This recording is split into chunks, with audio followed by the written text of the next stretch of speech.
창세기 13장 말씀입니다. 창세기 13장은 그 유명한 말씀이죠. 아브라함이 조카 롯에게 양보했다 하는 그런 말씀입니다.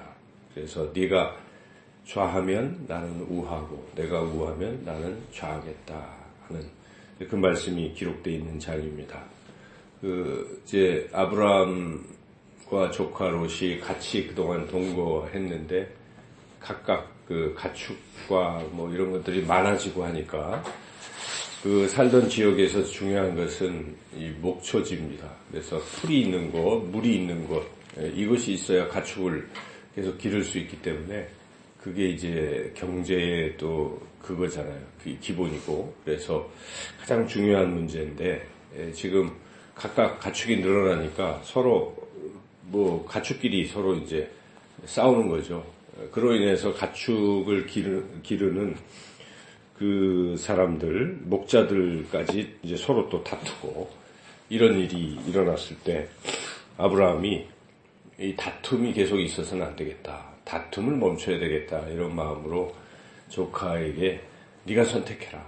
네가 좋은 데를 먼저 선택하면 내가 떠나든지 내가 다른 데를 택하겠다. 이제 이렇게 양보를 하는 거죠. 참 훌륭한 일입니다. 왜냐하면 사실 조카 롯은 삼촌 아브라함 덕분에 이렇게 와가지고 그동안 잘 살게 된 거니까 롯이 양보하는 게 당연할 수도 있어요.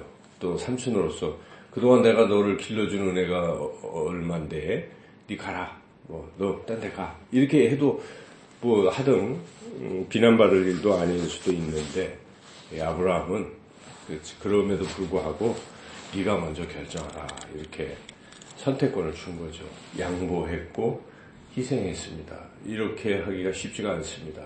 항상 다툼이 있을 수가 있을 때 우리가 좀 넓은 마음으로 당신이 하세요 하고 이렇게 양보하고 나를 희생할 수만 있다면 싸움은 멈추는 거죠. 근데 세계 도처에 지금 뭐 나라끼리도 싸우고 한 국가에도 정치 지도자들끼리 싸우고 이런 또 상인들끼리도 싸우고 집도 가정에서도 싸우고 이런 원인이 무엇입니까? 한 사람이 양보하지 않기 때문에 한 사람이 희생하지 않고 서로 자기의 이익을 취하려고 하기 때문에 다툼은 멈추지 않습니다. 그래서 우리 그리스도인은 다툼 가운데 양보하고 희생할 줄 알아야 되겠습니다. 왜냐하면 우리 예수님께서 우리에게 자신의 생명까지도 아낌없이 주시고 희생하셨기 때문입니다. 우리는 그 사랑을 이미 받아서 세상 사람들이 부럽지 않습니다. 하나님 나라가 우리에게 있지 않습니까? 영원한 하나님 나라 백성이 되고 하나님 자녀가 되어 은혜를 받았기 때문에 우리는 이 땅에서 살아가는 동안은 그렇게 자꾸 다투지 말고 양보하고 희생할 줄 알아야 되겠다는 것이죠. 이렇게 아브라함이 양보하고 희생했을 때 하나님은 다 보셨습니다. 그래서 하나님께서 그 아브라함에게 나타나셨습니다. 그리고 놀라운 복을 주십니다. 그것이 14절부터 뒤 18절까지 기록되어 있는데 14절만 한번 14절 15절 같이 한번 읽어볼까요?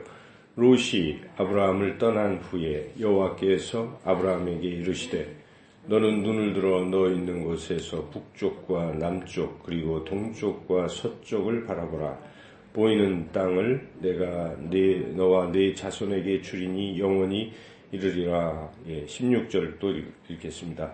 내가 네 자손이 땅의 티끌 같게 하리니 사람이 땅의 티끌을 능히 셀 수 있을진데 네 자손도 세리라. 이렇게 하나님께서는 하나님의 사람들, 하나님의 백성들이 이 땅에서 이렇게 멋있게 살 때, 양보하고 희생할 때, 그로 인해서 손해를 봤을 때 하나님 나타나셨어요. 그래서 손해를 지금 엄청나게 갚아주시는 것입니다.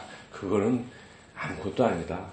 네가 동서남북 다 바라봐라. 보이는 거 다 너한테 준다. 이렇게 하나님이 이 세상에서의 큰 복도 내려주신다는 것이죠. 물론 이 복은 근본적으로 하나님께 처음 아브라함을 부르시고 주셨던 그 약속입니다. 땅의 후손이 많아지고 또 땅을 주시고 그리고 복의 근원이 되게 하시겠다는 그 약속인데 그 약속을 다시 한번 말씀해 주시고 이것을 이루어 가시겠다는 그런 것이죠. 그래서 우리는 그러한 삶을 사는 것이 하나님을 기쁘시게 하는 것이고 또 다툼을 멈추게 하는 것이기 때문에 희생하고 양보하는 넉넉한 그런 마음으로 살아야 하겠습니다.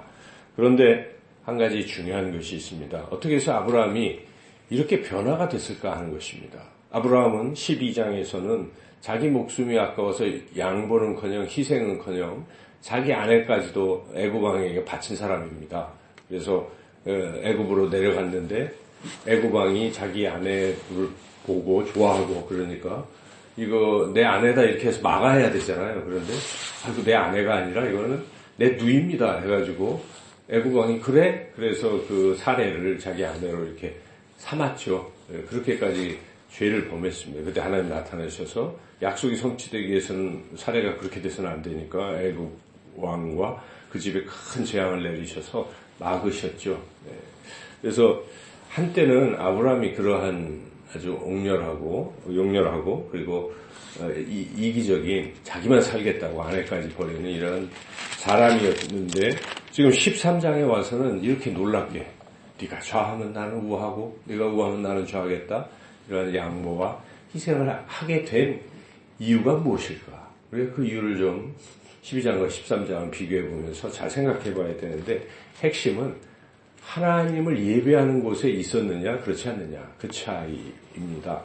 지금 아브라함이 그렇게 잘못했던 곳은 애굽 땅입니다. 그러니까 베델이라는 곳에 예배드리고 거기 거주하다가 기근이 일어났다 해서 하나님 내려가라고 말씀도 안 하셨는데 자기 마음대로 내려갔고 그리고 아내도 그렇게 하는 잘못을 범했잖아요. 그러니까 하나님을 예배하는 곳에서 떠났을 때 범죄하기 쉽다는 것이죠. 이렇게 범죄를 저질렀지만 다시 그가 하나님의 은혜를 입어서 애굽 왕이 재앙을 받고 자기 아내가 다시 자기에게 돌아오는 것에서 그는 무엇을 느꼈을까요?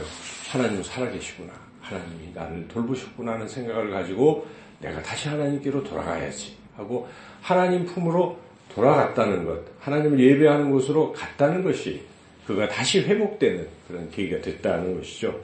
그것이 오늘 본문의 13장의 1절에서 3절, 4절까지 쭉 있는데요. 특히 3절에서 4절로 같이 한번 읽어보겠습니다.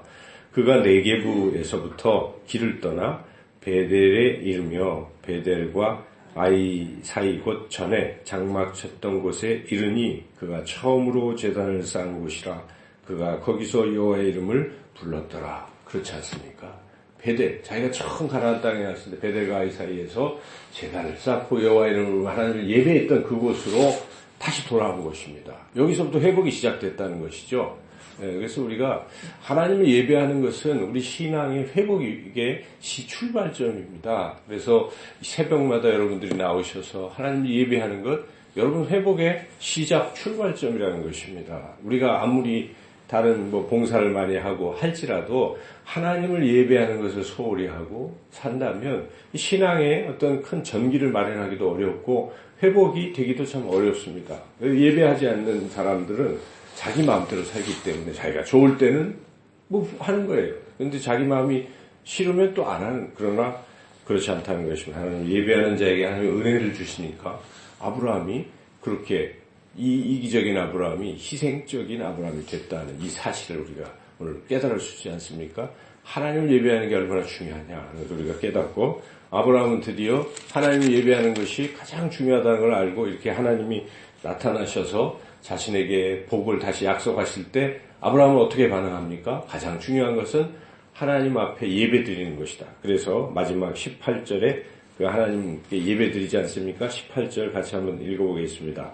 이에 아브라함이 장막을 옮겨 헤브론에 있는 마므레 상수리 숲에 이르러 거주하며 거기서 여호와를 위하여 제단을 쌓았더라. 하나님 예배한다는 것은 여러분 하나님을 예배하는 곳으로 갔을 때 회복이 시작됐고 또 그런 은혜와 약속을 다시 받았을 때 아브라함은 하나님께 예배드리는 것으로 또 반응을 하고 있다는 사실. 그래서 오늘 이 본문 13장은 아브라함이 양보했다는 데 초점을 맞추기보다는 그가 그렇게 되게 한 원동력 힘은 하나님께 있는 것이고 하나님을 예배하는 자에게 주어지는 것이라는 것을 우리가 특별히 깨달으시고 우리 평생에 하나님을 예배하는 자로 그렇게 살아가시기를 주님의 이름으로 축원합니다.